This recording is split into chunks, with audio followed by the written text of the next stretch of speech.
This is one film that world history could have done without. Welcome to WatchMojo.com, and today we're counting down our picks for the top 10 reasons the Emoji Movie is hated. Oh, fist bump, come on in. Hey, Lady. Fist bump? He's a knucklehead. Literally. Look at him. I can look like that. Ah, ow, cramp. Huge mistake. Before we begin, we publish new content every day, so be sure to subscribe to our channel and ring the bell to get notified about our latest videos. For this list, we're looking at some of the many reasons why this film was a magnet for so much hate. Number 10. The movie is literally about emojis. Yes, the film title is pretty clear, but given just how bad of an idea for a movie that sounds, many people assumed that there would be more to the film's plot than the lives of the little icons that we use in our everyday texts and chats. princesses. I am so pretty. They just gotta wear their crowns and keep their hair combed. You guys, we are so pretty. To be fair, they did add a human narrative about the young smartphone user whose phone houses the assorted central characters, but it's not very satisfying or engaging, and the human characters are totally forgettable. That's our user, Alex. And like every freshman in high school, his whole life, everything, revolves around his phone.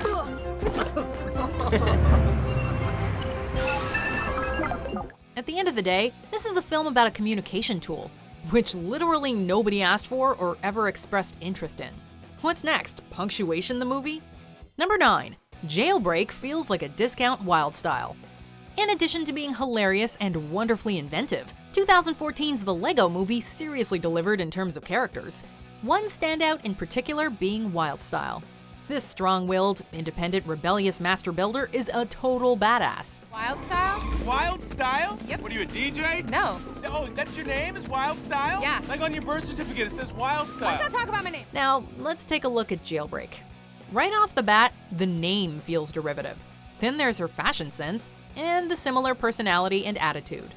Unfortunately, whereas Wyldstyle was inspiring and modern, Jailbreak felt like a paint-by-numbers caricature of the progressive female character. I sincerely, unironically want you to go away. Where Wyldstyle inspired, Jailbreak disappointed and offended with her generic design and story arc. It felt like Sony was trying to capitalize on the growth of feminist cinema rather than actually contributing to it. I wanted to say it because it was my idea. You know, women are always coming up with stuff that men are taking credit for. Number 8. It allegedly cost us a Popeye movie. We can't say that one movie necessarily replaced the other, but the story basically goes as follows. A Popeye movie was in development at Sony, with Genndy Tartakovsky at the helm, who you may know for creating Dexter's Laboratory and Samurai Jack, as well as directing the Hotel Transylvania trilogy. A sizzle reveal was apparently met with great reactions. But then in 2015, Tartakovsky announced that his Popeye had been put on the back burner, if not outright canceled, due to leadership changes at Sony. The new guard reportedly wanted new ideas, not those that had been in development under their predecessor. And so we got the Emoji Movie instead, and Tartakovsky moved on. Number 7. Horrible marketing. If you want to aim for the lowest common denominator when producing your film, by all means go for it. But don't you dare drag quality programming into the mud with you. It was bad enough that Sony staged an event at Cannes' Carlton Pier on the eve of the acclaimed Cannes Film Festival, a place this particular movie was certainly not welcome.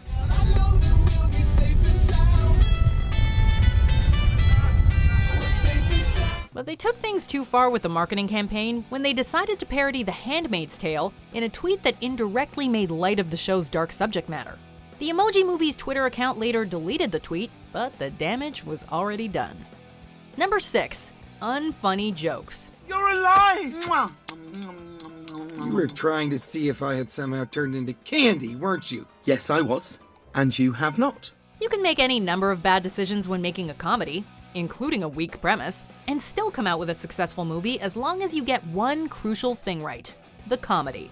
But boy, oh boy, did the writers behind the Emoji Movie ever drop the ball in that regard. For crying out loud, abandoned luggage, that had better not be my leftover Chinese food. From start to finish, this movie is one big cringe-worthy groan fest. Every line intended as a knee slapper instead inspires face palms from the poor audience who made the mistake of watching the film. It's not that the jokes are childish or corny or even dad jokes. They're just tired, uninspired, and sometimes downright insulting to the intelligence of viewers. Well, we have business to attend to. What kind of business? Monkey business. I sounded British. Number 5. It's an obvious cash grab. Speaking of insulting, let's revisit the premise of this film. We've already said it once, but we'll say it again. It's literally about emojis. Rather than produce an interesting story about unique, original characters, the powers that be at Sony decided to cash in on what they thought was most relevant to kids in that moment. And the end result is a movie utterly lacking in soul. By baiting the smartphone-using youth, they made a modest profit, but at the expense of all credibility. This movie was just a transparent attempt to take advantage of a trend in pop culture. So last week, Alex sends me next to this guy. That kid, where does he get this stuff? Number 4. It's boring. I'm so nervous, I could almost shrug. Terrible character concepts aside, at the heart of any good film is a story.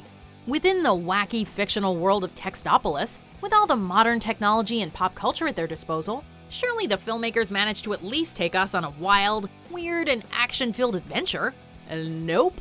One of the biggest grievances that cinema-goers and critics alike had with this film is that in addition to being unoriginal, it was downright boring. I have some bad news, Gene.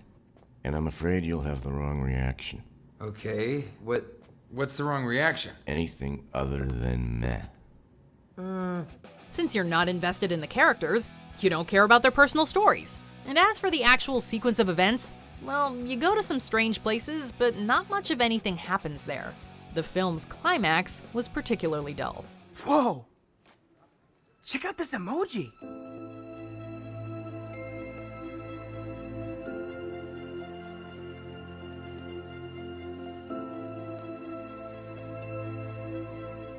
Number 3. It's derivative of WreckIt Ralph, the Lego Movie, and Inside Out. The whole concept of fleshing out a world and life for something that people play with makes further comparisons between the Lego Movie and the Emoji Movie inevitable. Wear clothes. Oop, almost forgot that one. No, not that, wrong. And that's it, check. Then there's the clear WreckIt Ralph overlap. Exploring various apps on an adventure of self-discovery and acceptance feels a whole lot like a trip through various arcade cabinets. Quitting time! The property it feels most beholden to, however, is Inside Out, in the sense that we're going inside a human's phone to follow the story of a cast of characters who help that person express themselves. I'm sadness. Oh, hello.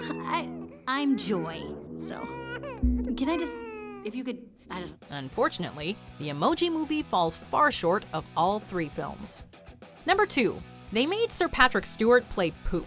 I know it was an accident. We all have accidents. You're so soft, Poop. Not too soft, I hope. We get that the poop emoji is a popular one that stepped off of our phones to become figurines, plushies, mugs, and more, but even with its unique level of success, it's still nowhere near good enough for this iconic actor. From Captain Jean-Luc Picard to Professor Charles Xavier, and countless critically acclaimed theater performances as part of the Royal Shakespeare Company, this thespian has proven himself to be one of the most talented of his generation. We get that the Emoji Movie was trying to make that a part of the joke by having him play an elegant poop emoji, but every time the character spoke, we cringed. You are smooth. Just doing my duty. What? What did I say? Number 1. Jam-packed with product placement. We're in Candy Crush, Offs. I know a shortcut to Just Dance, which is right next to Dropbox, where we can get uploaded to the cloud. Of course, just dance, then boogie over to Dropbox, catch the link, and zoom. This derivative film might have been trying to bill itself as the most tech-savvy, connected animated film ever made, but its various nods to social media and popular digital culture came across as the most thinly veiled mass ad we've ever had the displeasure of consuming. They visit the Instagram app, they travel via Spotify, they summon the Twitter bird, Facebook, YouTube, WeChat, it's all there. In addition to visiting a Just Dance app, which quite frankly we didn't even know existed until now, the characters literally play a game of Candy Crush. Sweet motherboard!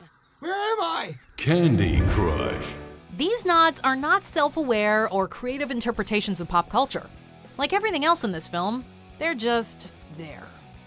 Do you agree with our picks? Check out these other great clips from WatchMojo, and be sure to subscribe and ring the bell to be notified about our latest videos.